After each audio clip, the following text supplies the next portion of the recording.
Эфир абхазского телевидения продолжается. Вы смотрите информационный выпуск Камшукшара. Здравствуйте. 12 июля в некоторых избирательных округах республики пройдут повторные выборы в Народное собрание парламента Республики Абхазия. В Гудаутском районе выборы состоятся в Отхарском, 14-м, Гудаутском, 18-м округах. Все участковые комиссии, а их 7 по числу сел, принимающих участие в голосовании, готовы к проведению выборов. Также все готово для голосования в 2 избирательных участках 18-го округа в городе Гудаута. В нашем участке должны проголосовать более 1000 человек. Баллотируются кандидатами в депутаты являются 2 кандидата. Это Хагба Алхас Исметович и Ахба Астамур Яковлевич. Оба кандидаты являются выпускниками данной школы. Я думаю, что явка будет хорошая и выборы состоятся. Что касается членов избирательной комиссии, они уже несколько лет являются членами предвыборной кампании и знают свою работу. Так что я думаю, что все будет нормально, у нас все готово. При Кабинете министров Абхазии в обновленном составе и формате работы возобновила свою деятельность комиссия по вопросам гуманитарной помощи, сообщает пресс-служба правительства. На первом заседании, состоявшемся сегодня, были рассмотрены несколько вопросов о присвоении грузам, направляющимся в Абхазию для безвозмездной передачи общественным организациям или частным лицам статуса гуманитарного. Комиссия по вопросам гуманитарной помощи при Кабинете министров действует с 2003 года и осуществляет координацию на государственном уровне деятельности органов, организаций и лиц по получению и распределению гуманитарной помощи, поступающей в Республику Абхазия. В соответствии с распоряжением главы столичной администрации Беслана Эшба городским домоуправлением поручено усилить контроль за самовольным строительством на территории Сухума. Чем грозит незаконное возведение объектов и какие меры будут применять нарушителям, выясняла Эсма Голанзе. Ни для кого не секрет, что в нашем городе есть объекты несанкционированного строительства. Это когда собственник не согласовывает строительство с компетентными ведомствами, или же оно ведется на земле незаконно оформленной. Столичная администрация предприняла ряд мер для борьбы с подобными нарушениями. Городским службам и отделам было дано поручение выявлять и пресекать незаконное строительство на территории города. В частности, свой контроль ужесточат столичные домоуправления, бюро технической инвентаризации, а также отделы землеустройства и градостроительного регулирования и архитектуры. Каждая из этих служб при выполнении своих обязанностей, при выявлении, они должны незамедлительно сообщать об этом, о факте незаконного строительства, главе администрации города Сухум, а также главному архитектору города Сухум для принятия дальнейших мер реагирования. Администрация намеревается пресекать подобные нарушения на начальном этапе, когда собственник только приступает к строительству. Владельцу будет строго рекомендовано оформить все разрешительные документы в администрации города.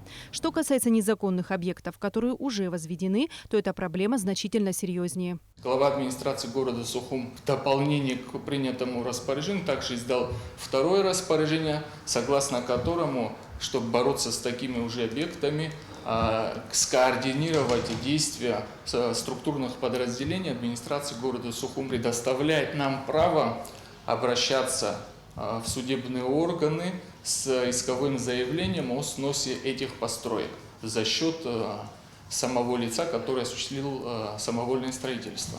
Помимо правовой стороны, последствия самовольного строительства необратимы и могут быть опасными для жизни многих людей. Вся прибрежная территория Абхазии относится к сейсмике в 9 баллов. То есть у нас возможно землетрясение 9-бальное. И, соответственно, все те строения, которые возводятся на законных основаниях, они просчитываются, особенно многоэтажные строения. Когда самовольно возводятся объекты, да, то есть каждый считает себя архитектором, каждый считает себя строителем, и возводят объекты из ограждающих блоков. Что такое ограждающий блок? Это блок, который не рассчитан на несущие конструкции. Он рассчитан только на ограждение стен. И когда трехэтажное здание, жилой дом, возводится из ограждающих блоков, то оно не выдержит не то что 9 баллов сейсмики, оно 4 балла не выдержит. И тогда могут быть человеческие жертвы. Информацию о конкретных объектах самовольного строительства специалисты нам не предоставили. Однако отметили, что борьба будет вестись совместными усилиями всех ответственных служб. Мы стараемся объяснять людям о том, чтобы получить разрешение. Ничего сверхъестественного не нужно. Нужно просто обратиться в администрацию, к специалистам, которые вам расскажут, начертят и дадут разрешение на строительство. В этом нет ничего зазорного. Просто к своим законам нужно относиться с уважением. Любую стройку необходимо начинать по всем существующим правилам и нормам. В противном случае, потратив на возведение объекта немало усилий, можно попросту его лишиться. Эсма Голанзе, Степан Мартиросян, Абхазское телевидение. Развитие банковской системы страны в условиях пандемии коронавирусной инфекции. Эти и другие вопросы обсуждались сегодня в парламенте на расширенном заседании Комитета по бюджету, кредитным организациям, налогам и финансам с участием замруководителя администрации президента Джансуха Нанба, представителя президента в Народном собрании Саиды Бутба и председателя Национального банка Беслана Барателя. Об этом сообщает пресс-служба Народного собрания. Участники заседания обсудили текущие состояние банковской сферы, проблемы и недостатки, имеющиеся в работе банков, возможности расширения потенциала кредитования, развития соответствующего законодательства Республики Абхазия. Сегодня же состоялось расширенное заседание парламентского комитета по международным межпарламентским связям и связям с соотечественниками, в котором приняли участие советник-посланник посольства России в Абхазии Максим Литвинов и руководитель консульского отдела Екатерина Павлова. Обсуждались вопросы оформления и получения готовых российских загранпаспортов и сложности, с которым сталкиваются граждане в этом процессе. По итогам обсуждения депутаты Народного собрания предложили российским дипломатам парламентское содействие в решении актуальных задач. Жизнь и смерть в ритме фламенко испанские страсти на абхазской сцене. В Русском драматическом театре имени Искандера состоялся закрытый показ для представителей СМИ пьесы Федерико Гарсия Лорка «Кровавая свадьба».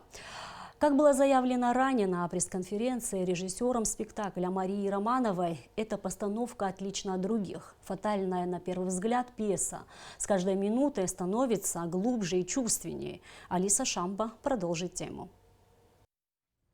Репертуар Русдрама пополнился еще одним ярким и запоминающимся спектаклем – постановкой поэмы испанского драматурга Федерико Гарсия Лорки «Кровавая свадьба».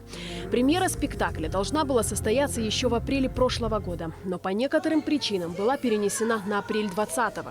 Однако премьере снова не суждено было состояться, уже из-за пандемии коронавируса. Но творческая команда Русдрама нашла и в этом свои плюсы.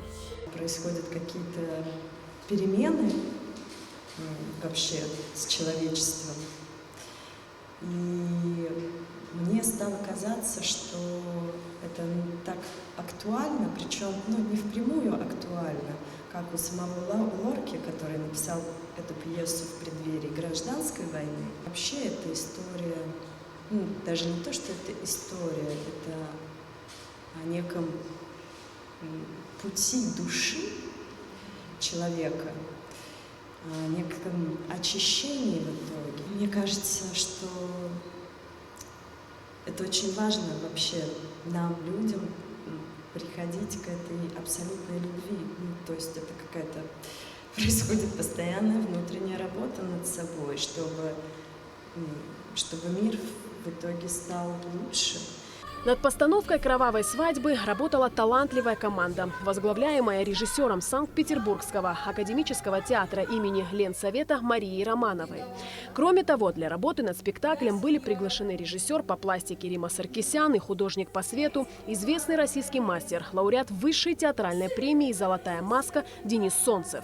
Как заметил гендиректор Русдрамы Ираклий Хиндба, на протяжении полугода вся труппа буквально жила миром Лорки, погружаясь не только в его поэзию, но и дневники и тексты, тем самым оттачивая каждую фразу пьесы.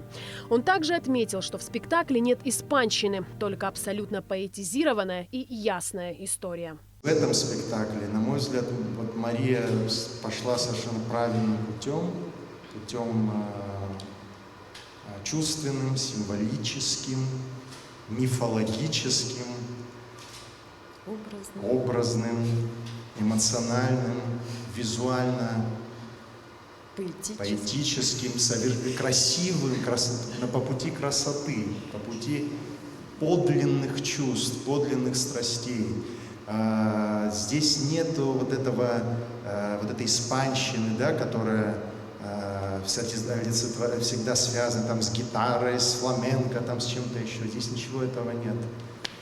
Здесь есть абсолютно такая, знаете, поэтизированная история. В спектакле заняты разные поколения артистов театра «Искандера». В роли матери заслуженная артистка Абхазии Наталья Папаскири. Вначале, когда выбрали, вот 2 года назад, да, это было, я прочитала пьесу, и мне показалась такая она мрачная, такая она тяжелая, которую вот вынести и прожить, это все, можно потом сдохнуть и все, и не подняться. Но, да, я думала, как мы это все будем делать, но когда мы начали работать и распахивать все, и погружаться вот в Лорку, все, что было сказано выше, это я просто завидую тем, кто будет смотреть и не будут, мне кажется, испытывать счастье от того, что они окунаются в это, потому что не каждый материал дает такое постижение, не каждый. Спектакль «Кровавая свадьба» наполнен высокой поэзией, музыкой и атмосферой мифа, чувствами, любовью и местью. Пьеса Лорки очень близка мировосприятию, мироощущению абхазов, считает гендиректор Русдрамы Ираклий Хиндба, что и стало одной из причин ее выбора. Главную роль Леонардо играет Усман Абухба. Его герой женат, однако страстно влюблен в другую. Это единственный персонаж, которому Лорка дал имя.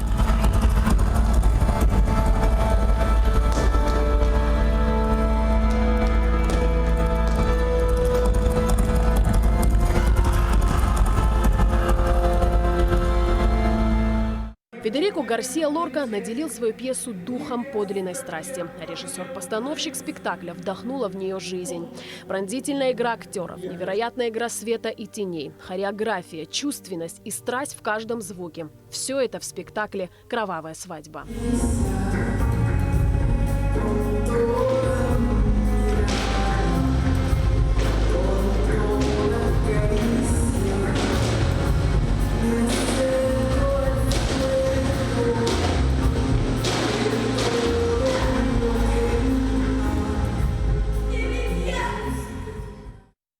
В зале Русдрама на закрытом показе были представители всех СМИ республики. После спектакля своими впечатлениями они поделились с нами. Обозначить словом «понравилось» увиденное, считаю, слишком мелкая характеристика. В Русдраме для постановки «Кровавой свадьбы» гендиректор собрал талантливейшую постановочную группу. Здесь есть все, что близко нам. И свадьба, и трагизм смерти, и радость жизни. Лорка, он прекрасен. И он настолько трепетно близок Абхазии, что просто эмоции зашкаливают. Я считаю, это прорыв для театра, это прорыв для театрального искусства Абхазии. Это гениальный спектакль, и постановка очень бережная, аккуратная. Премьера «Кровавой свадьбы» состоится на сцене Русского драматического театра 10 и 11 июля.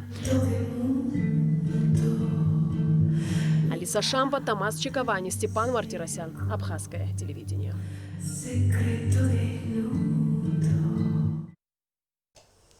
В Абхазском государственном молодежном театре также готовятся к премьере. Сейчас артисты вплотную заняты репетициями.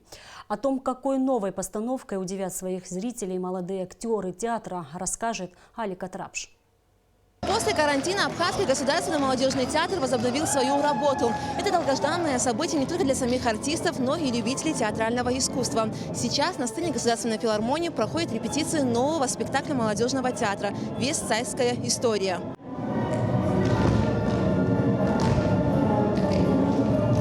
Легендарный американский мюзикл «Вестсайдская история» снискал мировую славу еще в 1957 году, когда впервые был поставлен на Бродвее. Постановка возникла благодаря творческому союзу композитора Леонарда Бернстайна, сценариста Артура Лоренса, хореографа Джерома Робинсона и поэта Стивена Сандхайма, которые решили адаптировать знаменитую трагедию Шекспира «Ромео и Джульетта» на современный лад. Мюзикл пользуется оглушительным успехом и в наши дни. И вот впервые спектакль «Вестсайдская история» поставлен на абхазской сцене. Режиссером постановки является Эсма Дженни.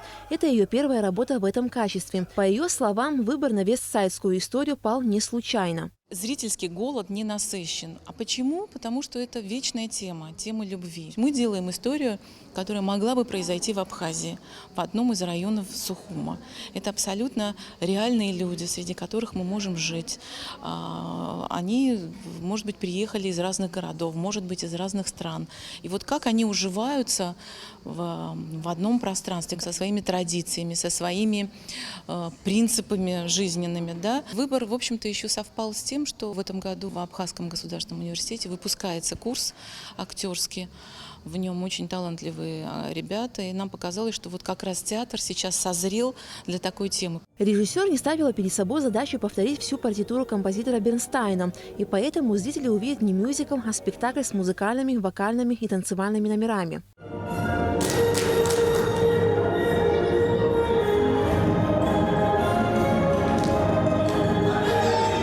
«Вестсайдская история» – это сильная и суровая пьеса, смело обличающая жестокость, призывающая к добру и человечности.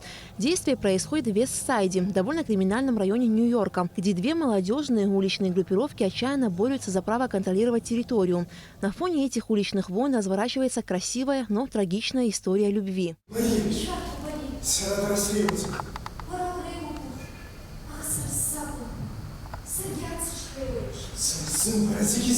Актеры Государственного молодежного театра с большой ответственностью и полной самоотдачей подходят к работе. Вадим Абухба исполняет одну из главных ролей – предводителя банды Бернарда. Сложно, естественно, работаем. Любая роль сложна. Это помогают режиссер, друзья, коллеги. Думаю, что зритель увидит, оценит. Безусловно, после долгого перерыва актерам молодежного театра было сложно войти в рабочую колею. Но, несмотря на это, они практически в полном составе и без устали готовятся к премьере. Сейчас артисты вынуждены проводить репетиции в стенах Госфилармонии. Сцена, где мы занимаемся в культурном центре Абаза, она настолько узкая, не дает возможности ставить все мизансцены, которые мы хотим полноценно. Здесь хореографические элементы и моменты, те, которые невозможно ставить на сцене Абазы. И сейчас уже более 2 недель мы здесь занимаемся. Я надеюсь, что мы никого не потеснили. После того, как мы отсюда уйдем, сразу переходим на прогоны сцену Абхазского драматического театра. Премьера спектакля «Вестсайдская история» состоится 28 и 29 июля на сцене Абхазского государственного драматического театра.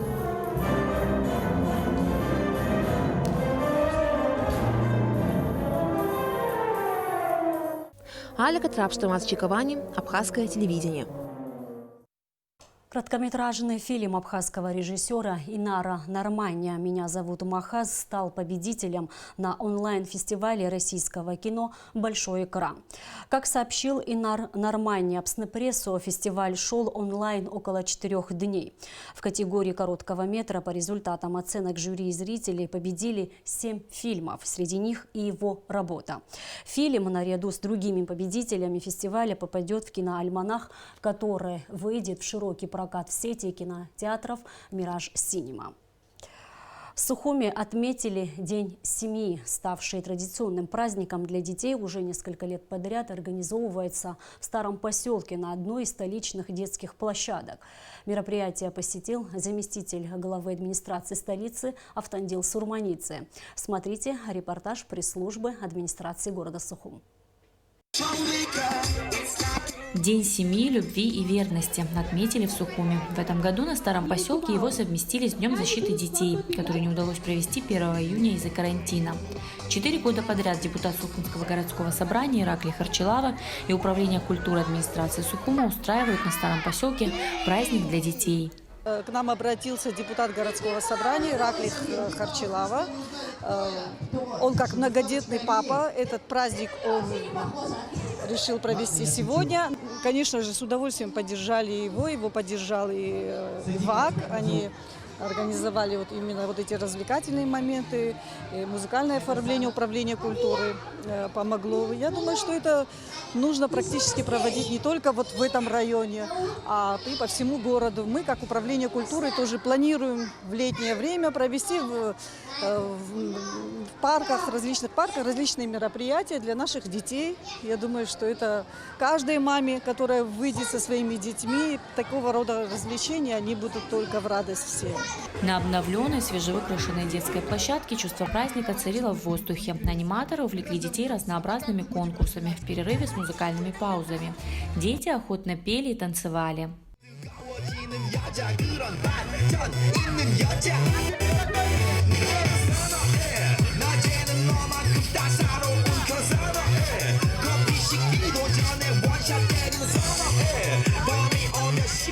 Всех поздравляю! У кого есть семьи, живите счастливо, долго, и чтобы у вас было много таких маленьких деток. Здоровья детишкам, крепкие семьи, чтобы были, и долгих лет совместной жизни счастливой. Желаю детям счастья, здоровья, взрослым, чтобы они были всегда здоровы. Ахасу шкулы джамхан, гушем хилу камхан, гварбжару бжамхан, и стахурзу джахамхан, жахала ирбштала, жаркуш галаучажала. Праздник детям пришелся по душе. Спасибо за праздник! Илана Какаля, Давид Авицпа, специально для Абхазского телевидения. Коронавирус и связанные с ним ограничения по-прежнему находятся в центре внимания всего нашего общества. Несмотря на то, что сняты некоторые ограничения и жизнь внутри республики постепенно входит в нормальное русло, все мы понимаем, что опасность распространения болезни сохраняется. Насколько серьезно эта проблема видно на премьере России, в частности, республик Северного Кавказа. Сотни человек переболели коронавирусной инфекцией, десятки погибших. Кое-где пик болезни пройден, но риск рецидива все еще существует. Мы связались с специалистами ряда республик и попросили их рассказать о ситуации с COVID-19. Об этом в нашем эфире сразу после выпуска новостей в программе «Амшикшара Яцу», а сейчас небольшой отрывок из нее. На сегодняшний день 30 новых случаев выявления,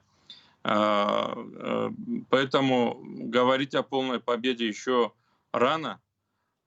Но я надеюсь, что мы уже в победителях. Как люди вообще реагируют на эту ситуацию? Соблюдается ли до сих пор карантин или есть какие-то послабления уже? Вы знаете, как и везде, наверное, в первую очередь Карачаево-Черкесия была одним из последних регионов, куда дошла эта болезнь, когда в России уже многие регионы боролись с этой болезнью, у нас еще не было больных. И поэтому случилось так, что общество разделилось на коневерующих и коверующих. Большинство населения очень скептически поначалу относились к этой болезни. И даже когда уже начали заболевать люди, когда уже появились первые больные в силу ментального характера, наверное, местного населения, не прекращались свадьбы, не прекращались похороны. Достаточно слабо соблюдался масочный режим самоизоляции. Поэтому ситуация очень быстро осложнилась. И в конце выпуска о погоде. По сообщению гидрометцентра, завтра в Абхазии ожидается переменная облачность. Ночью местами возможен дождь, туман, днем преимущественно без осадков. Температура воздуха ночью плюс 19-24, днем плюс 24-29. Температура морской воды плюс 26 градусов.